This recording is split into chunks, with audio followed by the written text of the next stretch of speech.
Welcome to the Human Factors and Ergonomics Hub, a series of educational podcasts that showcase the connection between human capabilities and good work design, brought to you by the Human Factors and Ergonomics Society of Australia.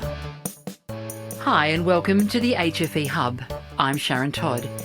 Today I'm chatting with Associate Professor Gemma Read about blame and learning. Gemma Read is the Director of the Centre for Human Factors and Sociotechnical Systems and an Associate Professor in Psychology at the University of the Sunshine Coast.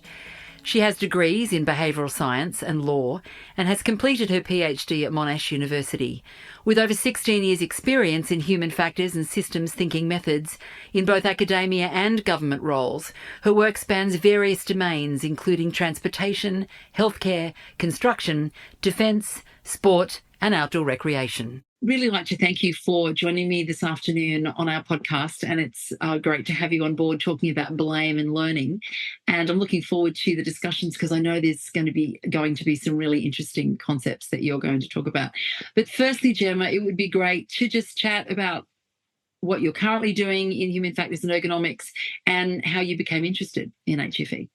Oh, yeah, sure. So what I'm currently doing, I'm an associate professor in psychology and also the director of the Centre for Human Factors and Sociotechnical Systems at the University of the Sunshine Coast. So in an academic role at the moment, I've been working in human factors and ergonomics for about 16 years now, so across a range of industries, but really across academia and government as well. So I did start out in safety regulation.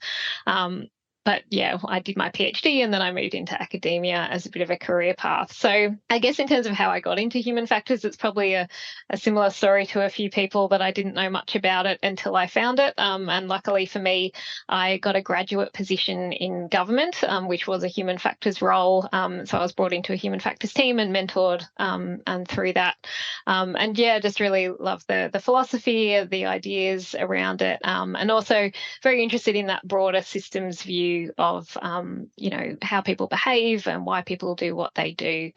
In terms of my work now, so our research centre uses basically human factors and ergonomics and systems thinking methods to look at a whole range of issues across many themes. So I lead the transport and infrastructure team, so a lot of transport safety work. We also do work in organisational safety, workplace health and safety, defence, security and resilience is one of our other themes, so that includes disaster resilience, land use planning and urban design, all the way through to sport and outdoor recreation as well. So we have a big focus on safety and accident prevention, but we also are very interested in how we optimise system performance as well through our work. So, I thought I'd just mention that because I think today we're probably going to focus a little bit more on that when things go wrong and sort of what happens when we have problems in the system. But yeah, our safety work is also often focused on prospective risk assessment, kind of understanding what could go wrong, designing systems so they, are resilient, and then also that optimization angle as well, which is really interesting. Nice segue, because my question is, when things go wrong, such as accidents, adverse events, etc., it seems to be a natural human tendency to look for someone to blame. I'm wondering why that is. Yeah, so it's interesting to think about blame. We do, I think, as humans, we tend to kind of jump straight to blame when things go wrong. So, you'll often see in the media that the plane crash happened because of pilot error, headlines around, train crash due to driver errors or signaller errors, healthcare events, put down to clinician errors, things like that. So it does seem to be the natural go-to is, who did the wrong thing here. But there's a few theories or notions or concepts that we use in our research to think about that as well. And lots of other people have spoken about these as well, but one that comes to mind for me comes from social psychology. So we have this defensive attribution theory, and I won't go too much into theory because I know people probably aren't that interested in the details, but it's this idea that we blame as a way of making sense of the world. So, and it's a psychological defense. So, we want to think that these sort of things wouldn't happen to us, and that we would have, taken more care or been less reckless or remembered something that the person who was involved in the event might have forgotten. And so we tend to find ourselves sort of, just inching towards that blaming the victim because it makes us feel safe and secure that it wouldn't have happened to us. Something around that as well is that there's been research that shows that the more severe the outcome of an adverse event or an accident was, the more likely we are to kind of blame more than if something was less impactful or had a lesser consequence. So that kind of suggests, supports this idea that it's a defensive process. Alongside that as well, we often also see the idea of hindsight bias. So, the idea that when we're looking back on an event, it's really easy to think, oh, well, that should have been really obvious to the person at the time that, if they took that action, it would have this consequence or this consequence. And so it's sort of an important contributor to when we start to blame people. One of those cognitive biases where we can get trapped into this idea that things are quite linear and quite obvious at the point in time. Whereas, if you're actually at the point in time and you try to think of all the possible things that could happen, and we know that you wouldn't always be able to predict the consequences of your actions. So it's an important thing to, I think, be aware of, that we're kind of naturally prone to this hindsight bias. And related to that as well, so there's kind of another related area, which is the rational actor view. So this is the idea, that was in play for a number of years, sort of lab studies and economics. I think, sort of the early behavioural economics view that people are rational actors. We're making a decision, we weigh up the pros and cons in a really rational way to make, the best decision that we can. But what we know from a lot of actually human factors research and other research in psychology is that people are, basically acting nearly all of the time with pretty limited knowledge, and that we're basically satisfices, that idea that we make a good enough decision rather than optimizing all the decisions we're making. And I think I listened to a recent podcast on this series on naturalistic decision making, and, the understanding of how people make decisions under time pressure and under the constraints that they're in is really, I guess, the new way that we think about decision making. And so, I guess it's that idea that we need to think of people in their local context, in the environment that they're in, with the information that they have at the time, and that they're trying to make the best decision that they make. So, it's kind of that idea of that local rationality rather than the rational actor.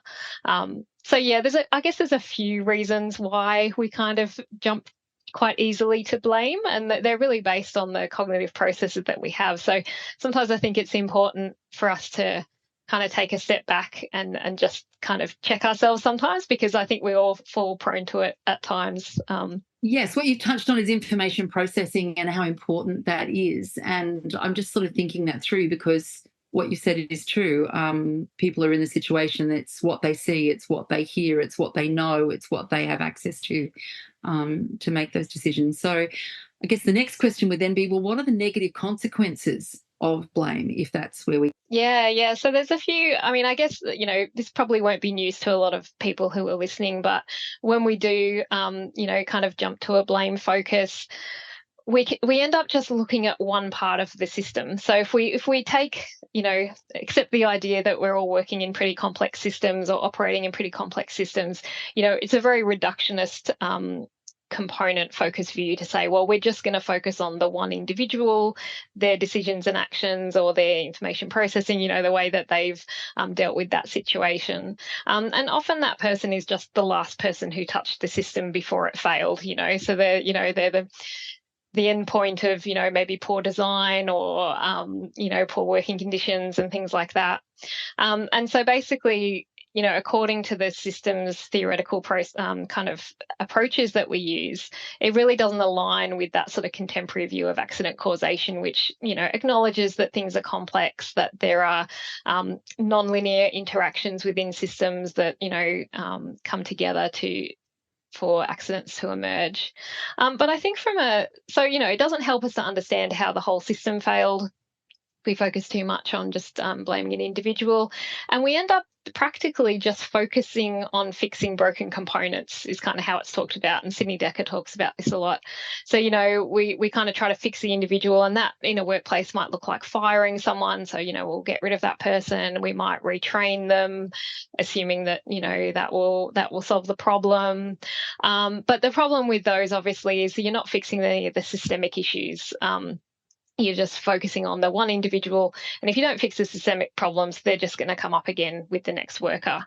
The other issue with the fixes as well is you can also kind of bring in, I guess, inappropriate fixes into the system. So if we focus on, this person did something wrong, we might say, well, we need a new procedure. So the new procedure will say, don't do the thing that the person did, or we need a new risk control in the system. And we end up adding more and more of these controls. And that kind of leads to this idea of safety clutter, which can actually introduce new risks because we're just making the system more complex rather than more human-centered. So that can kind of happen as well when we're really focused on blame. And then I think the big one as well for me is about trust, particularly in a workplace. But when we're doing a lot of finger pointing after incidents, accidents, adverse events, people can become quite fearful, and then they're not going to speak up. They're not going to report hazards or things that they may have done that didn't actually lead to an incident. But you won't get your reporting culture. And you really miss that opportunity to fix things before they become a problem, because people just don't trust that they'll be treated fairly if they admit to things that they may have done that don't align with what the organisation would prefer. How significant is the tool that's used to investigate? Because in my experience, invariably you find that investigations are done without the person involved in the matter. And I find that quite bizarre. Yeah, that's a really interesting point. And I do think, the methods that you use are really vital because it really drives the whole process. And then I guess also the underlying principles around that. So, I think obviously, you can't learn much without actually talking to people who've been involved and understanding their perspectives, and going back to that idea of understanding, local rationality. So why did it make sense to the person to do what they did at the time? That's going to be very hard to do if you can't talk to the person. Obviously, sometimes accident investigations are dealing with, fatal incidents where we can't find that out. But then, talking to as many people who do the role, who are under those constraints regularly, is going to be really useful.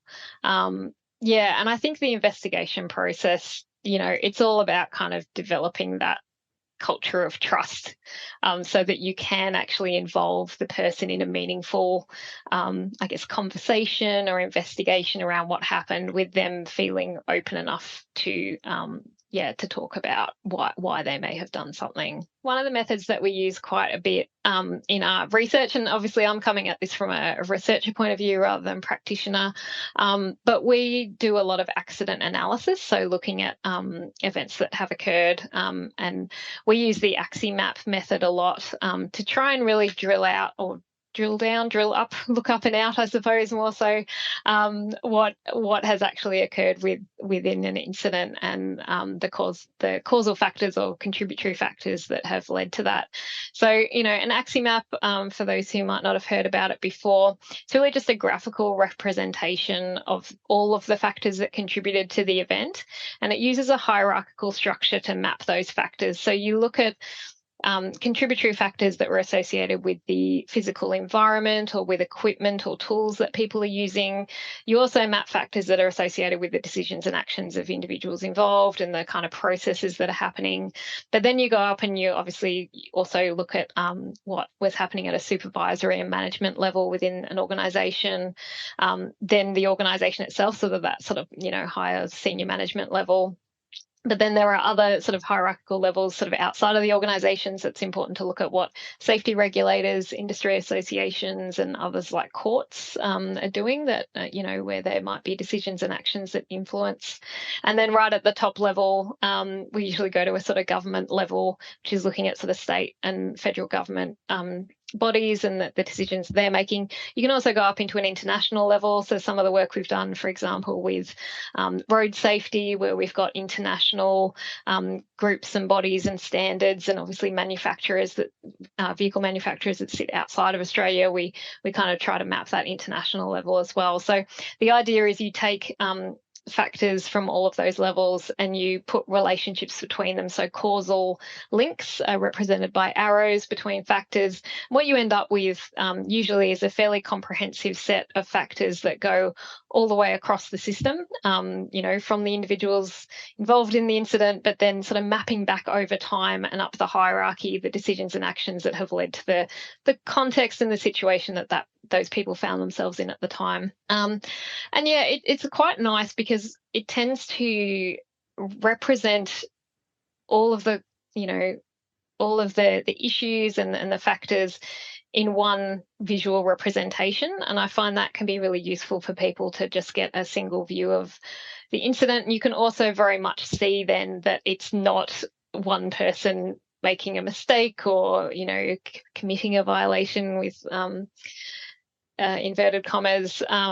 It's really this mix of all of these factors that came together at that particular time to lead to an adverse event. And so in terms of, that can be used for investigations to an extent where you could sort of map factors and keep asking why until you kind of understand the full set of factors.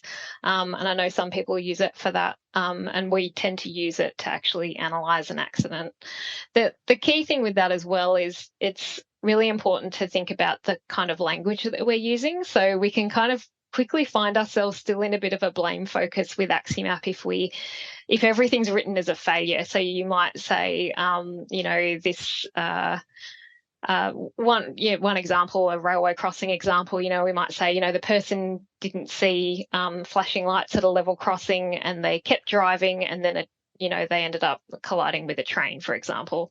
So you can put that all into failures. They failed to see something, they failed to stop. Maybe other things, other failures. But it's really nice if we can more couch it in terms of normal performance or more objective language. So, they just didn't see something or they didn't stop, rather than a really negative view. So we do try to, suggest trying to avoid the language of blame when we're writing our findings and our reports, trying to avoid those sort of human error violation terms, because they are quite, they can be quite emotive terms and they kind of raise that blame focus. So trying to be pretty neutral and factual. And then really, I guess, also just making sure that we're not just focused on those bottom levels of the hierarchy, not just about what the person did or even the physical environment. We can get quite caught up with technical failures and things that failed in the environment. But yeah, really tracing back, or why was that the case? What had happened before? And tracing it all the way through.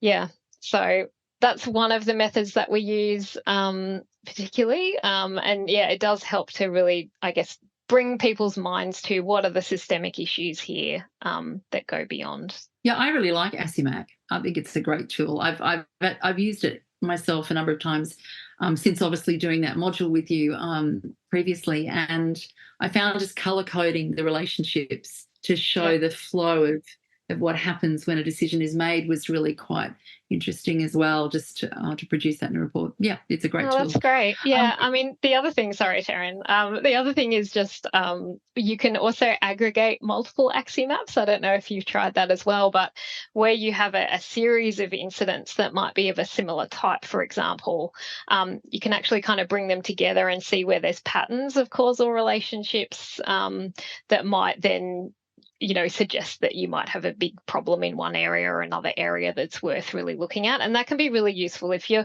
looking at sort of your near-miss events, events that maybe, unfortunately, organisations can't put the resources into, doing such a strong investigation, but you might be able to bring them together and kind of look at a set as well, which is quite interesting.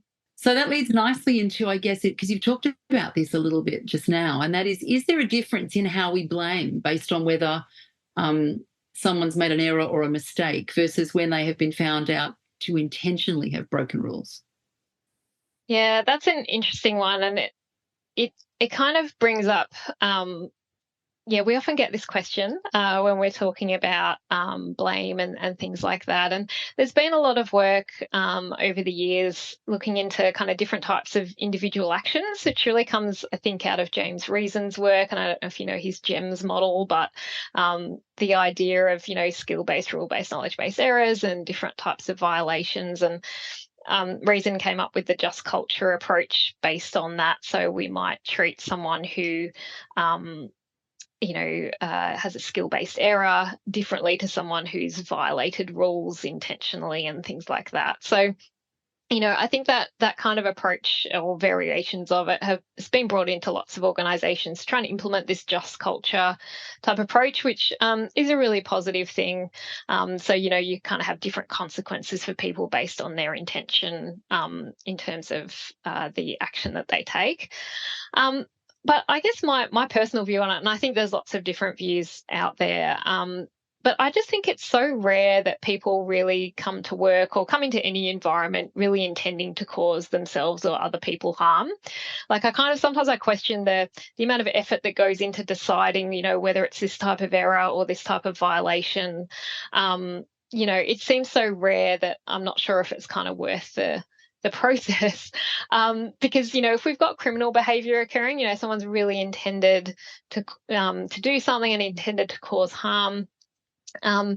Really, then I think the question is still, how did the system fail and allow this person to do that and to cause harm to others? So you can still take a systems perspective on that without really needing to lay blame, or I guess that process will be dealt with in some other way. And one particular accident adverse event that always comes to mind with this discussion, and it's I don't know if you remember the Germanwings incident. So that was where they had the pilot who basically intentionally crashed the plane as an act of murder-suicide. So, which, was obviously very disastrous and traumatic for a lot of people. But I mean, I guess in that sort of situation, it's sort of like blame doesn't even really come into play. We need to kind of be asking about, well, how does the organisation look at selecting the crew, and how do they manage when a crew member is on their own, and how do they, monitor for signs of distress or, signs that someone might not be, stable enough to be continuing in their job in such a safety critical area. So I think it still comes down to risk management, which is quite interesting. So yeah, that's my view. I think, that there are obviously differences in people's intentions, but in general, people are coming to work to do the right thing, to get the job done, to do what the organisation often is asking them to do. And yeah, we can get a little bit caught up in trying to focus on what type of issue it was, but I think the key thing either way is looking at the systems around it and how we're managing risk. Yes, because there will be times where being creative in their decision making is actually the thing that saves lives, and sometimes the focus needs to be there, no doubt. Well, it's interesting, isn't it? I mean, there was the Sully incident, the miracle on the Hudson, where the captain amazingly landed the plane on the Hudson River, saved a lot of lives, but hadn't followed exactly how the organisation would have wanted it to happen, and ended up being, taken to court over that. So, an interesting creative adaptation using expertise and having a really good outcome. And yet we still kind of end up with people in court because they haven't, done what the organisation wanted. So then how can we look at accidents or adverse events in a way that reduces that focus on individual blame? Yeah, I mean, again, I guess it's about, we talked a little bit about the investigation process and kind of developing that culture around trust and learning from incidents. And I guess a few principles we can use around that, is really just setting up an investigation process that is focused on learning, like genuinely looking to learn rather than to blame, and making that clear, I guess, communicating that out to people that's the intention. We talked a little bit before about avoiding the language of blame when we're talking about adverse events. So, rather than talking about errors and violations, but maybe being a little bit more neutral in language, just about decisions or actions that people had taken. Focusing on those systemic issues and factors, and really, I guess sometimes it's about taking the time to do that. It's not always easy. It can take a little bit more time and more resources. But yeah, focusing on how the system failed and what interventions can be taken at the systems level to improve things.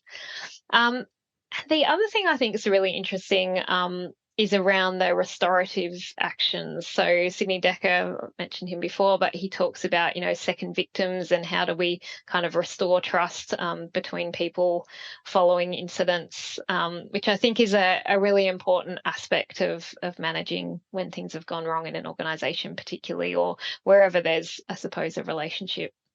So what are some of the barriers, do you think, to moving away from a focus of blame and one that's more towards love?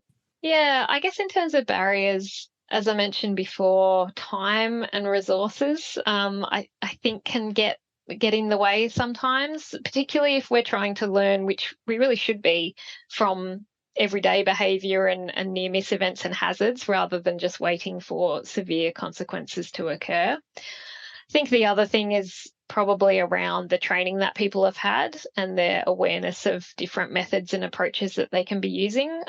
So, for example, people may just not have come across ideas around that we can look at the wider systems factors and kind of map that in a way that is sensible and makes sense. It's not a fluffy concept. It's not, we just blame the system. It's actually, there are things within the system that we can look at and that we can fix, that we can find and we can fix. But it's interesting because it's, given that it is quite a natural human tendency to move to a blame focus, sort of public perceptions play a role, I think. And a lot of the work that we do outside of organisational safety would be, in road safety. So that comes to mind a bit for me when we're thinking about blame, because we tend to manage that system through a blame focus. So someone does something on the road, if it's considered to be, contributing to an accident, we focus on the criminal justice system. What road rule was broken, how do we take them to court or fine them, or worse. And so that kind of liability focus, I actually think that the criminal justice system, and to an extent also non-criminal, like the system of liability, plays a role here in the way that we think about blame and we think about responsibility for incidents. And then that also has an impact on how much we learn, because obviously if people are going to be taken to court about something, they may not tell us everything about what happened or why they made certain decisions. So we do lose that ability to learn. And actually the crash, thinking of road safety, there's the crash with the Uber Volvo, which you may have heard about, the US one. So there was the Uber Volvo incident in Arizona. It was a few years ago now, where they had the Uber Volvo automated vehicle under test conditions, where they had a safety operator on board. The vehicle was basically in driverless mode and operating, relatively well over the period of a shift. And unfortunately, a pedestrian walked out in front of the vehicle at a place where, on a road where it wasn't really appropriate for pedestrians to be, quite a high-speed road. The safety driver didn't see it. The vehicle also didn't pick up the pedestrian, and unfortunately the pedestrian was hit and killed. What I found really interesting with that, and there was a whole lot of systemic issues around that in terms of the work design of the safety operator. So she was doing 8-hour shifts of just monitoring a system, and we know that people are really bad at vigilance tasks and monitoring and things like that. She'd become distracted, and it, I guess a violation. She was watching something on her mobile phone when the incident occurred. So there's systemic issues, but it was interesting to see that I understand that she was prosecuted for her role in the incident for, not taking care and looking, but Uber Volvo, I don't believe, received any criminal attention, investigations through the NTSB, but not criminal charges. So that was really interesting because they'd set up the system.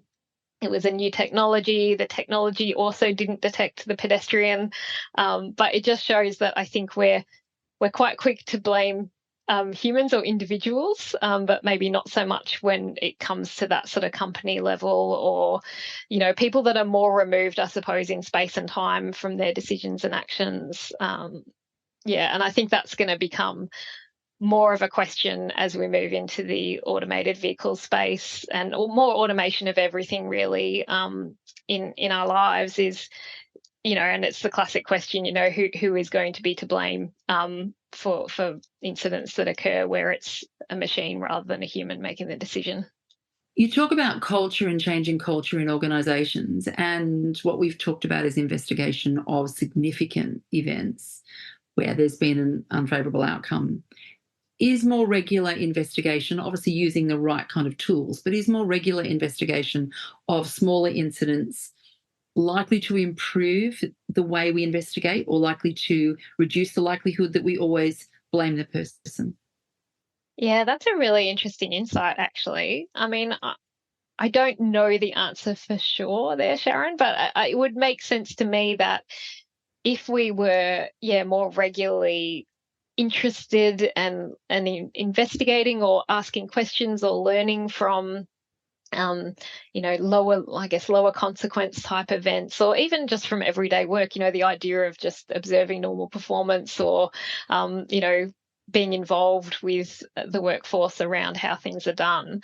I think it would reduce that friction, I suppose, when something has gone wrong, because the trust has been built that this is a normal part of the organisation's processes, that people are not, receiving punishments if things haven't been done. You learn that trust from seeing what happens to your colleagues and understanding. So then I think, when something has gone wrong, people would feel a lot more willing to speak up or to provide more information. And I guess an interesting case study for that, which I'll have to look into, but my colleague Paul, he runs a project called the Uploads Project with it's with lead outdoor activity providers, and they're collecting, it's basically incident reporting data, but they're looking at it from a systems thinking approach. So it's not full investigation data, but they get a lot of reports coming through. So they're able to identify some of these systemic issues on the basis of, I guess, lower level reports of smaller incidents or, no consequence incidents. And I think the reporting culture in that industry has gone from being very, very low to, really increasing, because they're providing that feedback back to workers, for example, or back to organisations. They can see the value of reporting, not just what happened, but why it happened, what were the factors that contributed. So I think all of that, will play a role in improving trust and culture. I'm also wondering whether reporting back the outcome of those investigations changes the culture, so that it's not just the group that investigated that get the information, but the whole organisation that can see the benefit of those investigations.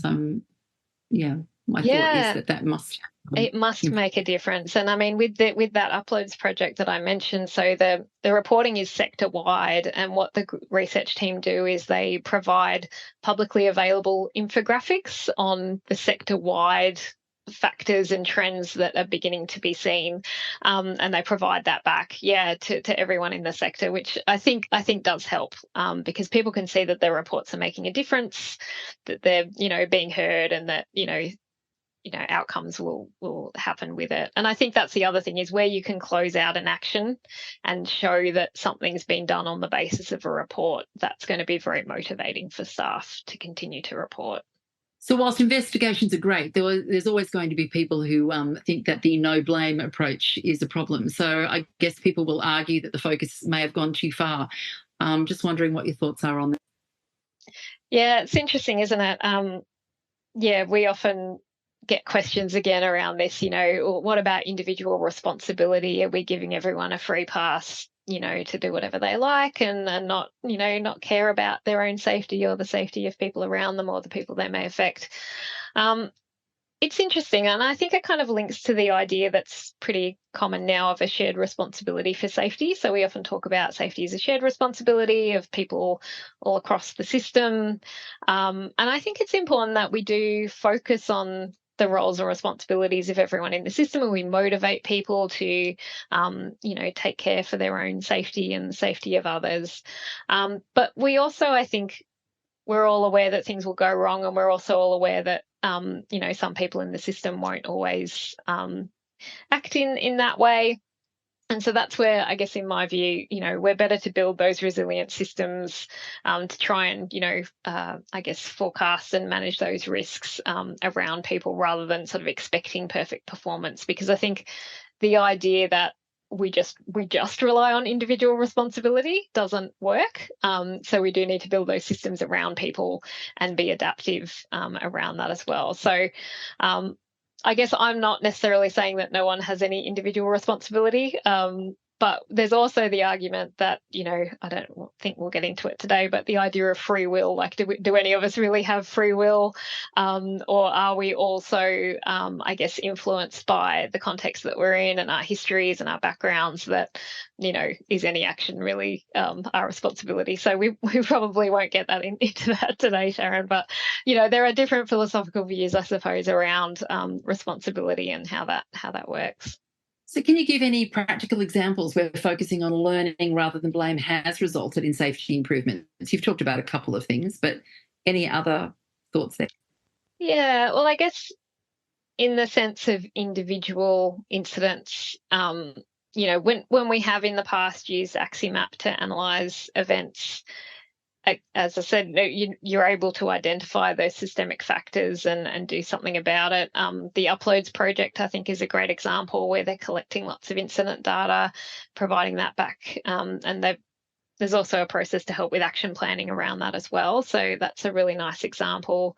And I think, for many years we've had processes, the ATSB, so the Australian Transport Safety Bureau, for example, as a no-blame investigator, has been able to make recommendations that are focused on, they're much more focused on the companies and those involved rather than on blame. And that makes a big difference about the types of recommendations that can be made and followed up as well. So I think those sort of models are really important. And I mean, personally, I'd love to see something like the ATSB looking at road safety, particularly with autonomous vehicles or automated vehicles coming on board, where, there is more so of an opportunity to look at what companies, either vehicle manufacturers or infrastructure providers are doing, and being able to really investigate those broader factors rather than just the focus on the individual drivers. Investigations in the past obviously have driven down that more root cause scenario. And my thought process is that one of the problems with that is that they find the things that meet their need to blame one particular thing, and it restricts the way the investigation is carried out and the outcome. So do you have any other thoughts on root cause? Yeah, I mean, root cause analysis, it's a very good point that you make. It does tend to assume this kind of linear chain of events, and then there's this one root cause that we can trace back, and if we just fix that, we can fix everything. I think when we've looked at that, from the kind of more Axiomap perspective, where we've got multiple contributory factors, and you look at some of these diagrams that we produce, and there are arrows pointing back and forth between things, there's sort of feedback loops between things, you start to really get an idea of the real complexity, and it's really just not as simple as there's a root cause that we can fix. There's multiple causes across the system, and we actually need multiple interventions. So we don't just want to try and, again, it's sort of just finding one thing to fix. It's that reductionist view, like, we'll just fix this. But we actually need to fix multiple things in most of our systems, and we've got to take a coordinated approach to that, and a sensible approach to that. So that would be my main thought on that. But what's one thing that organisations could do to maybe shift their culture from a blaming culture to a learning culture, given that that's what we're talking about? Yeah, so I suppose we've talked a bit about kind of building that culture of learning and trust, and I think it is around that. It's around how you get people comfortable to talk about why they do the things that they do.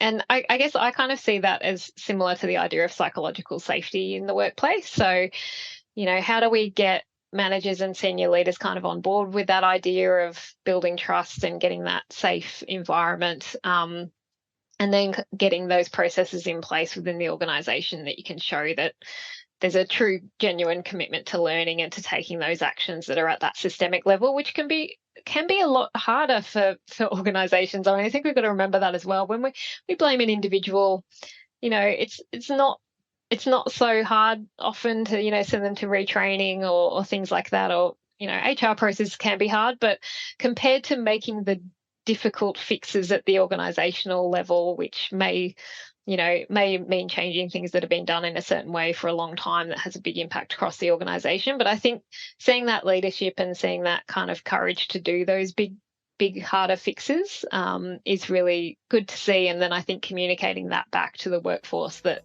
there's a willingness to do that, is a good way forward. Thanks for joining us at the Human Factors and Ergonomics Hub, brought to you by the Human Factors and Ergonomics Society of Australia, where human-centred design really matters. If you like this podcast, make us your favourite in your podcast app. We look forward to chatting with you next time.